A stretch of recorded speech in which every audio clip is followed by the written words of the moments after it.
आज हम ninth class का 8th चैप्टर मोशन के बारे में पढ़ेंगे। इसके अंदर हम ये चीज़ें पढ़ेंगे कि रेस्ट कंडीशन कौन सी होती है, मोशन कंडीशन कौन सी होती है, मोशन कितने प्रकार के होते हैं, लीनियर होता है, सर्कुलर होता है, ऑक्सिलेटरी होता है, फिजिकल क्वांटिटी हमारी क्या क्या होती हैं, स्केलर होती हैं, वेक्टर होते हैं, फिजिकल क्वांटिटी ऑफ मोशन में क्या क्या आता है, डिस्टेंस आता है, डिस्प्लेसमेंट होता है, स्पीड होती है, वेलोसिटी होता है, एक्सीलरेशन होता है, यूनिफॉर्म नॉन यूनिफॉर्म वाली नॉन यूनिफॉर्म मोशन होते हैं, ग्राफ्स होता है, इक्वेशन ऑफ मोशन क्या क्या होते हैं। इन चीज़ों के बारे में हम इस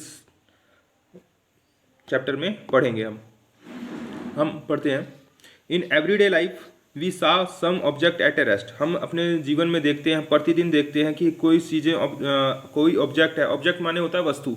वस्तु किसे कहते हैं? वस्तु कुछ भी हो सकता है, पेन हो गया, गाड़ी हो गई, कोई भी चीज़ जो स्पेस घेरती हो, स्पेस लेता हो, कोई भी सामान जो रखने के लिए अपना स्थान लेता हो, उसे ऑब्जेक्ट कहेंगे। ठीक है।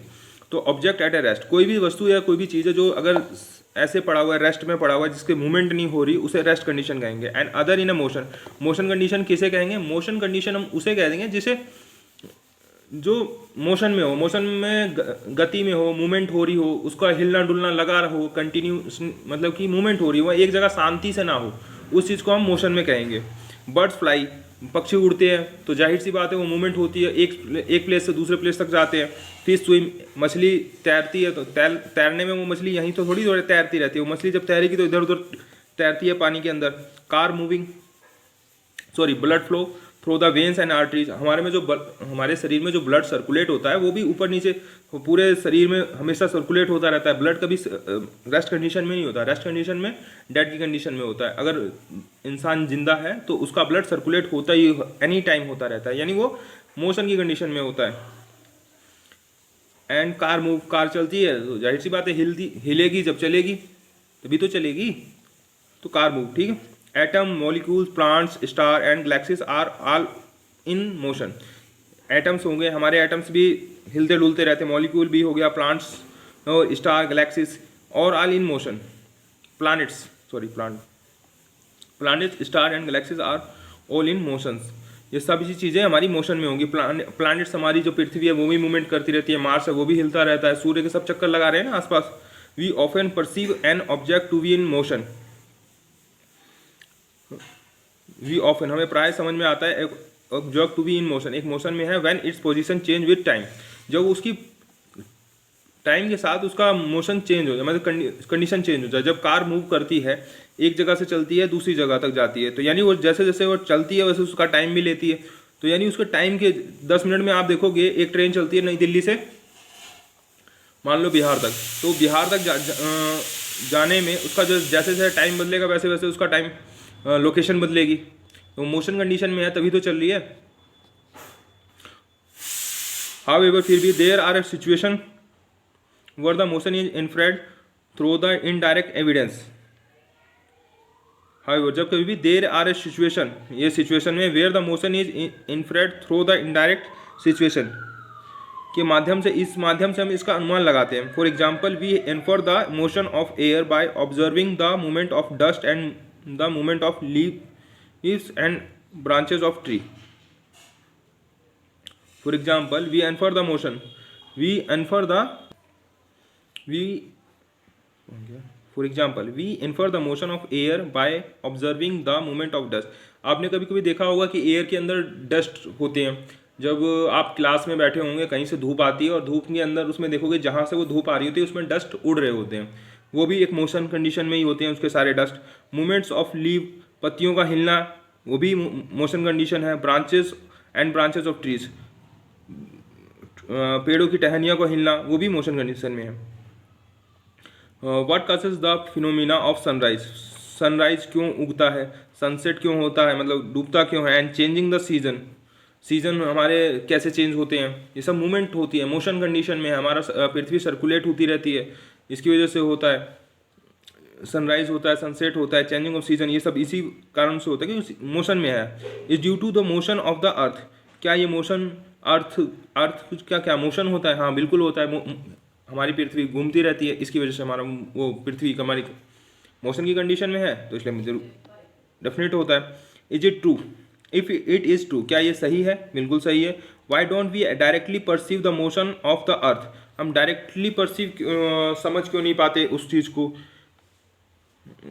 कि पृथ्वी हिल रही है? क्योंकि उसमें हमारी ग्रेविटेशन की वजह से हमारी मूवमेंट नहीं होती, ग्रेविटेशन हमें पकड़ के रखता है पृथ्वी पे, इसलिए हम पृथ्वी से दूर नहीं भागते, कहीं हिलते नहीं और डुलते नहीं, क्योंकि पृथ्वी का अपना एक सर्कुलेटरी है। जब आप गाड़ी में बैठे होते हैं, किसी कार में बैठे होते हैं, तो आप कार चल रही होती है तो आपको थोड़ी कोई फर्क पड़ता है, नहीं ज़्यादा नहीं पड़ता, क्योंकि वो गड्ढे आते हैं उसकी वजह से फर्क पड़ता है, वैसे नहीं कोई फर्क पड़ेगा आपको। कभी अगर आप एरोप्लेन में बैठे होंगे तो आपको कोई हिलना डुलना थोड़ी पता लगेगा, नहीं पता लगेगा, पर आपका जो एरोप्लेन होगा वो तो मोशन की कंडीशन में है ना, उड़ रहा है तो मोशन की कंडीशन में है, मगर आपको कोई फर्क नहीं पड़ेगा उसमें। कभी कभी आप कार में बैठे रहेंगे तो आप तो नॉर्मल बैठे हैं, मगर कार तो आपकी मोशन की कंडीशन में। जस्ट लाइक दैट पृथ्वी भी हमारी मोशन की कंडीशन में है, मगर उसने हमें ग्रेविटी की वजह से खींच रखा है, मतलब हम उसके पास ही रहते हैं क्योंकि ग्रेविटी हमें खींच के रखती है, बस यही बात है इसमें।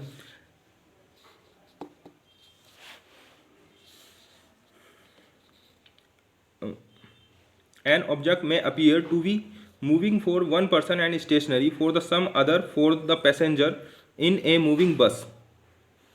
एक ऑब्जेक्ट में भी अपीयर, एक ऑब्जेक्ट या कोई वस्तु जो appear to be moving for a one person, किसी एक ऑब्जेक्ट है, वस्तु है, में अपीयर दिख सकती है, to be moving for a one person, एक व्यक्ति को मूविंग करते हुए कोई पर्सन दिख सकती है, and stationary for a some other, stationary and stationary for some other, किसी और को भी दिख सकती है।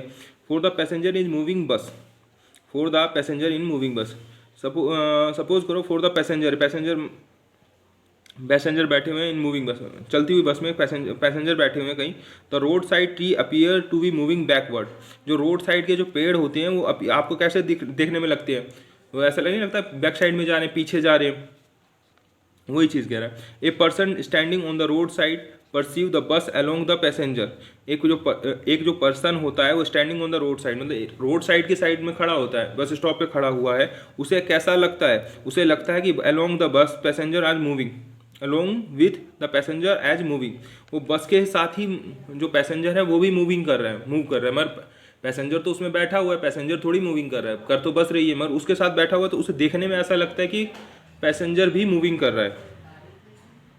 हाउएवर, जब कभी भी a passenger inside the bus see his fellow passenger to be at a rest, फिर भी जबकि passenger inside the bus, passenger जो इनसाइड द बस के अंदर जो बैठा हुआ है, सी देखता है हिज फेलो पैसेंजर, जो दूसरे पैसेंजर को देखता है, to be at a rest, वो तो दूसरा तो आराम से शांति से रेस्ट में कंडीशन बैठा है, वो मूवमेंट नहीं कर रहा। व्हाट दीज ऑब्जर्वेशन इंडिकेट, ये ऑब्जर्वेशन क्या इंडिकेट करता है, इस चीज़ के बारे में हमें इसमें समझना है कि मोशन किसे कहते हैं, रेस्ट किसे कहते हैं। मोस्ट मोशन आर कॉम्प्लेक्स, कुछ मोशन कॉम्प्लेक्स होते हैं, जटिल होते हैं, जो होते हैं। सम ऑब्जेक्ट में भी move in a straight line, some object में भी move in a straight line, कुछ ऑब्जेक्ट सीधा स्ट्रेट लाइन में मूव करते हैं, मतलब जैसे आपकी बस चल रही हो तो सीधी चल रही है, सीधी चल रही हो, ये स्ट्रेट लाइन मूव कंडीशन हो गई। अदर में भी टेक है सर्कुलर पाथ, जो हमारा कुछ मूव कंडीशन होती है सर्कुलर पाथ, जैसे मौत का कुआं आपने देखा होगा, उस कभी मेले वेले में गए होंगे, तो उसमें वो बाइक कैसे चलाता है, सर्कुलर पाथ में चलाता है ना, वो वाला सर्कुलर पाथ, वो भी तो मूविंग कंडीशन में होता है, वो भी तो कहीं एक जगह रुका नहीं होता है, घूमता होता है, इसलिए वो मूविंग कंडीशन होता है। सब में रोटेट एंड फ्यू अदर में वाइब्रेट, सब में रोटेट, कोई रोटेट होता है, कोई फ्यू अदर में वाइब्रेट, कुछ वाइब्रेट होते हैं। जब हमारा कोई कॉलम होता है उसके ऊपर हम अगर कुछ भी दाने उन्हें रखते हैं, जब आपके यूट्यूब में चेक वीडियो देखना, उसमें वूफर के ऊपर कोई दाने रखते हैं तो वो दाने भी उछलते हैं, ऐसे जल्दी जल्दी उछलेंगे, वो भी वाइब्रेट होते हैं, वो भी मोशन की कंडीशन में आएंगे। There may be situations involving a combination of these, there may be situation involving a combination of these, ये सारी सिचुएशन किसी एक में भी इन्वॉल्व हो सकती है, कोई सीधा आ रहा हो, कोई घूम रहा हो, कोई वाइब्रेट हो रहा हो, ये सब चीज़ें हो सकती हैं। In this the chapter we shall first learn to describe the motion of object along a straight line, इस चैप्टर में हम सबसे पहले स्ट्रेट लाइन का मोशन पढ़ेंगे। We shall also learn to express such motion, सबसे पहले हम मोशन के बारे में इसमें सीखेंगे, थोड़ा सा simple equation and graph, simple equation and graph के बारे से सीखेंगे। Later we shall discuss with the describing circular motion, उसके बाद हम सर्कुलर मोशन के बारे में पढ़ेंगे। इसमें यानी सबसे पहले हमें कौन सा पढ़ना है, linear motion, straight line motion, linear मतलब सीधी लाइन। डिस्कस वेदर एक्टिविटीज़ है, ये डिस्कस करना है, ये आपको क्लास के अंदर करना है, क्लासरूम में discuss whether the walls of your classroom are at a rest और इन मोशन। आपकी जो दीवारें हैं क्लासरूम की वो रेस्ट कंडीशन में है या मोशन कंडीशन में है। अगर आप घर में हैं तो घर में अपनी घर की दीवारें देखेंगे आपकी वो रेस्ट कंडीशन में है कि मोशन कंडीशन में। हिलती है दीवारें आपकी, नहीं हिलती है ना, तो वो रेस्ट कंडीशन में है। अगर वही चीज़ें आपकी जो पंखे लगे होंगे, जो फैन लगा होगा, वो आप देखोगे उसको रोटेट होता रहता है, वो मोशन कंडीशन में होता है। और चीज़ें जैसे ब्लैक बोर्ड हो गया, जो व्हाइट बोर्ड या ग्रीन बोर्ड जो भी आपकी क्लास में लगा होगा, वो हिलता डुलता नहीं है, तो वो कौन सी कंडीशन में आएगा, वो रेस्ट कंडीशन में आएगा। दूसरी एक्टिविटी है, एक्टिविटीज़ का मतलब ये होता है कि आप इस चीज़ को खुद करें, खुद एनालिसिस करें कि क्या होता है क्या नहीं होता है। इस चीज़ का आपका खुद का क्वेश्चन होना चाहिए, इसका आंसर आपको खुद ढूंढना है। How you ever experience that the train in which you are sitting appear to move while it is at a rest. Have you ever experience, कभी आपने एक्सपीरियंस किया है, कभी आप ट्रेन में जब बैठे होंगे तो क्या आपने एक्सपीरियंस किया है, which you are sitting appears to move while it is at a rest. जब वो रेस्ट में होती है और जब मूविंग करना स्टार्ट करती है, कर रहा है, उसमें कैसी फीलिंग होती है, उस चीज़ को समझना और एनालिसिस करना है। Discuss the share your experience, आप अपने डिस्कस करो अपने फ्रेंड के साथ, टीचर के साथ, जो भी आपके पास में, जो उसके साथ आप ग्रुप स्टडी करते हो। Think and act, we sometimes are endangered by the motion of the object around us. We sometimes are endangered by the motion of the object and around us. कभी कभी हमारे पास मोशन की वजह से हमारे लिए खतरा भी क्रिएट हो जाता है, specially if that motion is erratic and uncontrolled as observed. जब वो मोशन अनकंट्रोल हो जाए, मतलब जो चीज़ हो जाए, कभी कभी आपने सुना होगा ड्राइवर से गाड़ी अनकंट्रोल हो गई, वो गाड़ी मोशन में थी, तेज़ थी, और वो ज़्यादा तेज़ हो गई, उससे ड्राइवर कंट्रोल नहीं कर पाया, तो वो उसका एक्सीडेंट ही होता है, उसकी कोई दूसरी सिचुएशन बनती नहीं है, क्योंकि उससे कंट्रोल नहीं हो रही गाड़ी, और वो एक्सीडेंट होता है, बहुत गंदा वाला एक्सीडेंट होता है, उसमें काफ़ी ज़्यादा नुकसान होने की शंका रहती है और दूसरे को भी होती है। तो यही चीज़ बोले कि कभी कभी इमोशन हमारे लिए डेंजरस भी होता है। Uncontrolled as observe in a flooded, ये फ्लडेड मतलब बाढ़ का आ जाना, बाढ़ भी आना, वो भी एक मोशन की कंडीशन में होता है। पृथ्वी में मूवमेंट होती है, मोशन होता है, फिर वो बाढ़ की कंडीशन लेती है। रिवर ब्लडेड रिवर, हरिकेन, ये भी एक सुनामी की तरह है। अभी आपने सुना होगा, अभी पिछले ही कुछ टाइम पहले हुरिकेन आया था, एक सुनामी है, ये भी बाढ़ी वाला कंडीशन है। पूरा एकदम समुद्र से रिलेटेड होते हैं, जो समुद्र में का पानी जब बाहर जहाँ हम रहते हैं घर पे, घरों में आने लग जाए, पृथ्वी पे फैलना ज़्यादा लग जाए, उसे सुनामी कहते हैं। बड़ी बड़ी लहरें होती हैं इसमें।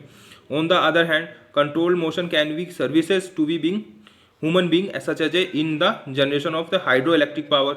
इसी मोशन को हम अगर कंट्रोल होता है ये चीज़ को हम, तो इससे हम बिजली बना लेते हैं। Do you feel the necessity of to study the erratic motion of the some objects and learn about to control them. Do you feel, क्या आप महसूस करते हैं इसकी आवश्यकता को स्टडी करना, तो erratic motion of some objects, इसकी मोशन के ऑब्जेक्ट्स को, लर्न टू कंट्रोल देम, कि कैसे इसे हम कंट्रोल कर सकते हैं, फ्लडेड को, इन सब चीज़ों को आप डिस्कस करो। Describing motion, we describe the location of an object by specifying a reference point. Describing motion, अब हम मोशन के बारे में पढ़ेंगे। We describe the location of an object by specifying a reference point. हम किसी भी मोशन को कैसे डिफाइन करेंगे, एक हमारा पॉइंट होगा,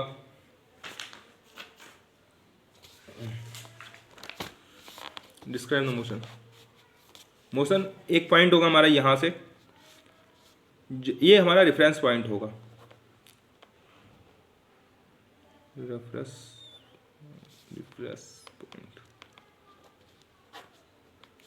रेफरेंस पॉइंट यहाँ से यहाँ तक, मतलब रेफरेंस पॉइंट जो भी हमारा होगा, रेफरेंस पॉइंट जो भी हमारा होगा, सपोज करो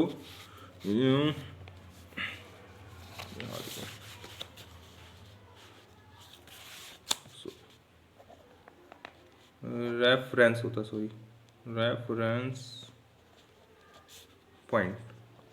रेफरेंस पॉइंट कहते हैं जिसके रिस्पेक्ट में हम चलें। सपोज करो रोहन है, रोहन घर से स्कूल जाता है, घर से स्कूल जाएगा 2 किलोमीटर उसका स्कूल है। तो इसका रेफरेंस पॉइंट कहाँ हो गया, उसका रेफरेंस पॉइंट क्या हो गया, ये हम यहाँ से स्कूल का हो गया। तो रेफरेंस पॉइंट जहाँ से वो स्टार्ट करेगा उसे रेफरेंस पॉइंट कहेंगे हमारा, ठीक है। We describe the location of an object by specifying a reference point. Let us understand this by an example. Let us assume that the school in a village is a 2 kilometer north of the railway station. Suppose करो ये 2 kilometre का ही आ गया।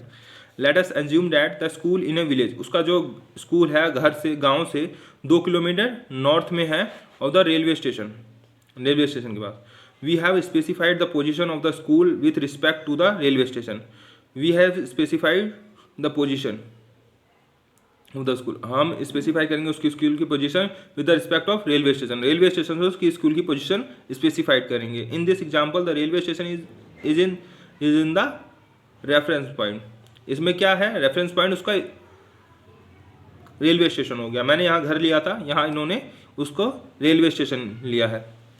We could have also chosen other reference point according to our convenience, हम अपने according उसका convince कर सकते हैं, मतलब अदर रेफरेंस पॉइंट भी मान सकते हैं। ऐसा कोई ज़रूरी नहीं है कि हमेशा उसका रेलवे स्टेशन ही होगा। जो भी है जहाँ से वो स्टार्ट करेगा ना जर्नी, उसको हम रेफरेंस पॉइंट लेंगे।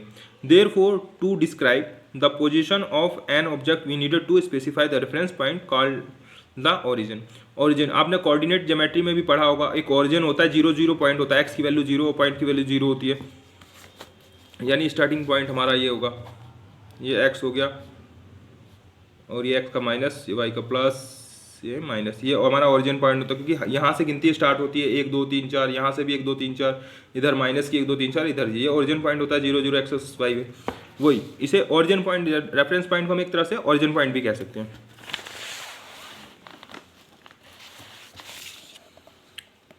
Motion along a straight line, motion एक सीधी लाइन में कैसे होगा, इसके बारे में अब इस पे पढ़ेंगे। The simplest type of motion is the motion along a straight line. सर सिंपल जो मोशन होगा सबसे हमारा स्ट्रेट लाइन वाला सिंपल मोशन होता है। We shall first learn to describe this an example, हम इसे एग्जाम्पल के थ्रू समझेंगे। Consider the motion of an object moving along a straight path. जब कोई ऑब्जेक्ट एक सीधी लाइन में मोशन होता हो, सीधी लाइन में मोशन हो, सीधा जाए, तो उसे में स्ट्रेट लाइन मोशन कहेंगे। The object starts its journey from O which is treated as in reference point 8.10, इसमें देखेंगे हम। Let A B and C are represent the position of the object at a different instant.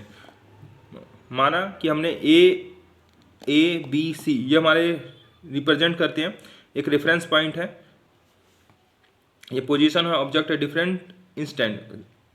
कभी मतलब यहाँ के ए point माना है 60 को, इसको बी माना है, इसको सी माना है, ये डिफरेंट डिफरेंट हमारे पास पॉइंट है।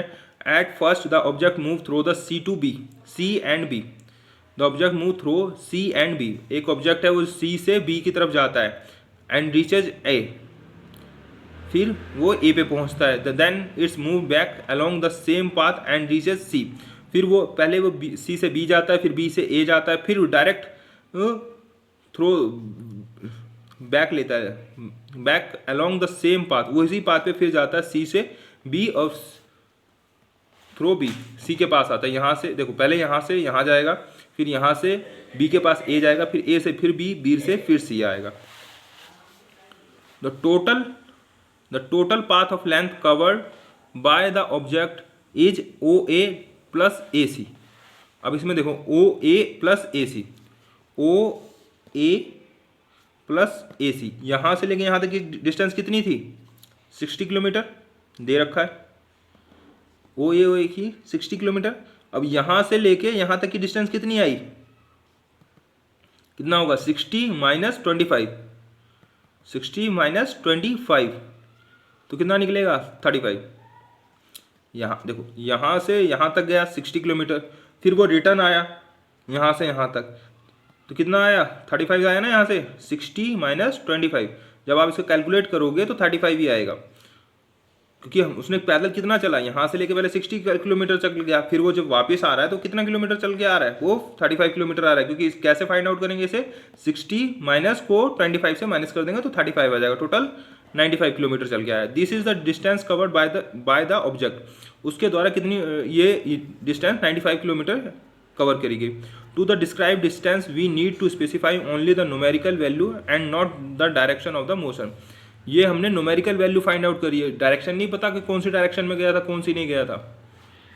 There are certain quantities which are described by the specifying only their numerical value. There are certain quantities, यहाँ कई नंबर थे, describe the specify only their numerical value, उसकी numerical value पे denote कर रखा है हमने यहाँ सारा चीज़ें। तो numerical value of a physical quantity, numerical value एक physical quantity, it is magnitude। अब देखो यहाँ सबसे वाला जो मेन पॉइंट है ये वाला है, इसमें मैग्नीट्यूड क्या है। मैग्नीट्यूड हम किसे कहते हैं, आपसे कभी कभी क्वेश्चन में आएगा व्हाट इज मैग्नीट्यूड, तो आपको क्या लिखना है, the numerical value of a physical quantity it is its magnitude. Magnitude में सिर्फ न्यूमेरिकल वैल्यू होती है, direction is not given, direction नहीं दी गई होती। मैग्नीट्यूड क्या है, मैग्नीट्यूड में हमारी न्यूमेरिकल वैल्यू होती है, डायरेक्शन नहीं दिया जाता। इसके अपोजिट एक चीज़ होती है वेक्टर। वेक्टर में क्या होता है, डायरेक्शन भी दी गई होती है और न्यूमेरिकल वैल्यू भी दी गई होती है। और मैग्नीट्यूड में क्या दिया गया होता है, सिर्फ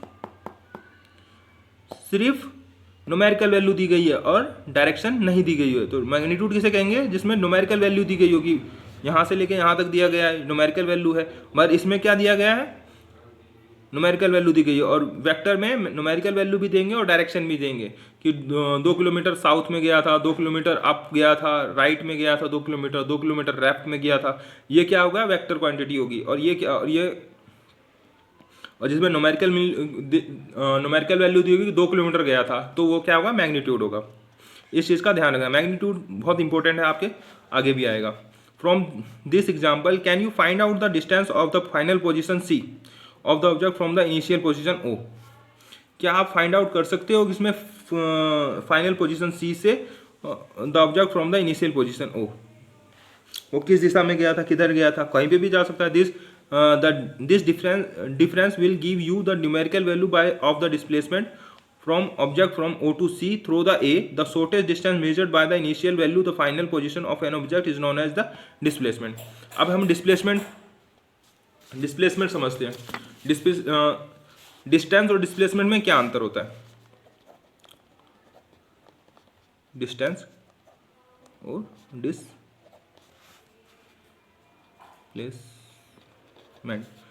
डिस्टेंस होगी, सपोज करो आपने एक बाइक ली, बाइक को यहाँ से चलाना स्टार्ट किया, यूं गए यूं गए यूं गए यूं गए, आपने करीबन 20 किलोमीटर चला दी, 20 किलोमीटर चला दी, घर से निकले और पार्क में ऐसे ऐसे घुमाया।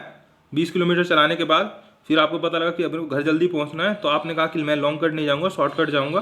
और ये आपका 20 किलोमीटर है और यहाँ से आपका घर 5 किलोमीटर है, तो आप यहाँ से सीधा घर आ गए।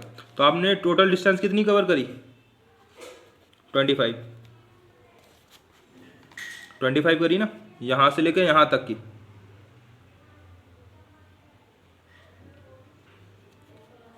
और डिस्प्लेसमेंट में क्या होगा,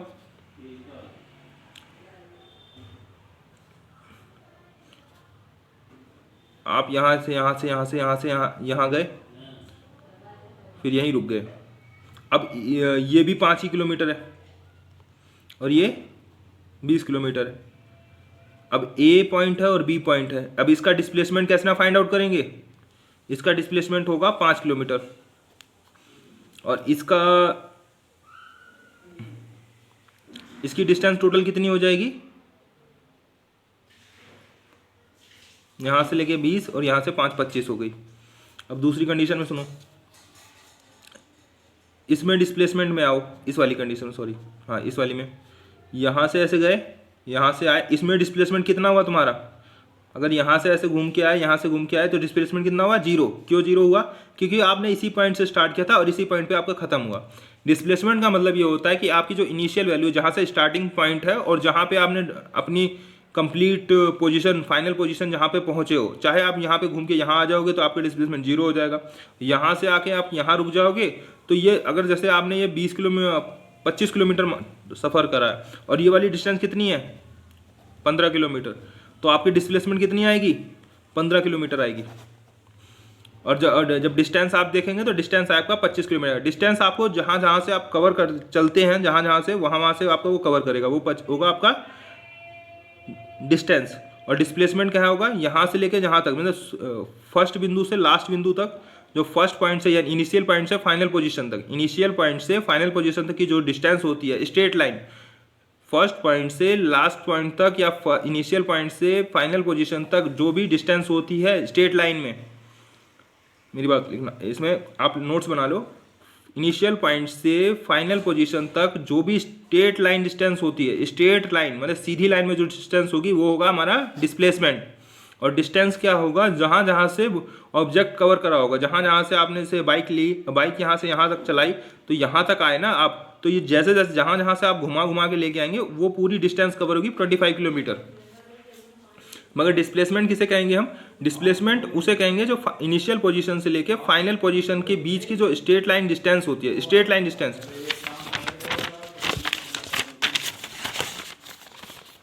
स्ट्रेट लाइन डिस्टेंस, इस चीज़ को थोड़ा ध्यान रखना, यहाँ से लेके यहाँ तक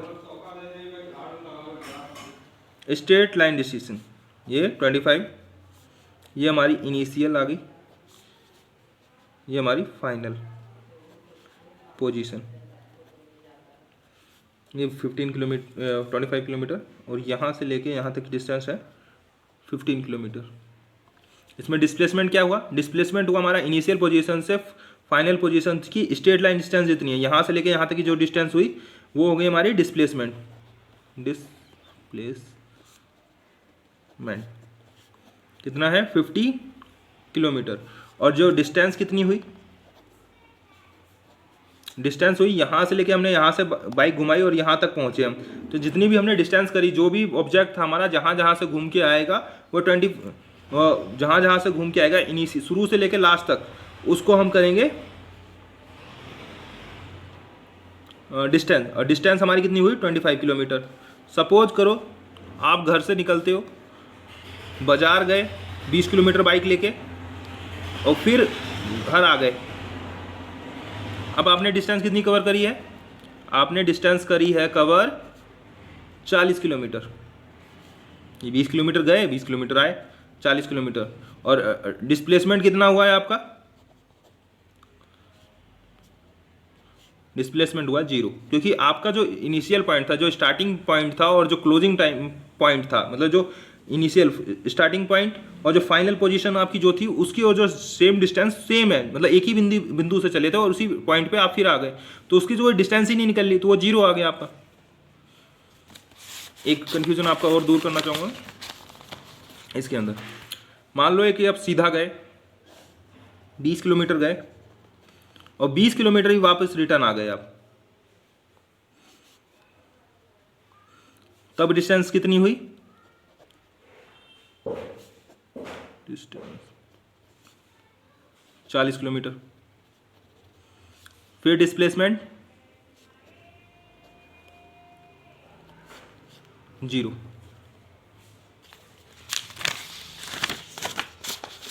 एक क्वेश्चन और, मान लो हम यहां से सीधा यहां जाते हैं, 15 किलोमीटर का है ये टोटल, आपने बाइक ली यहां से लेके यहां तक गए और फिर 5 किलोमीटर 8 किलोमीटर कितना हो, 8 किलोमीटर, मान लो यहाँ तक 8 किलोमीटर है, यहाँ तक वापस आ गए, तो टोटल डिस्टेंस कितनी कवर करी आपने, टोटल डिस्टेंस कितनी करी 23 किलोमीटर। और डिस्प्लेसमेंट कितना हुआ आपका,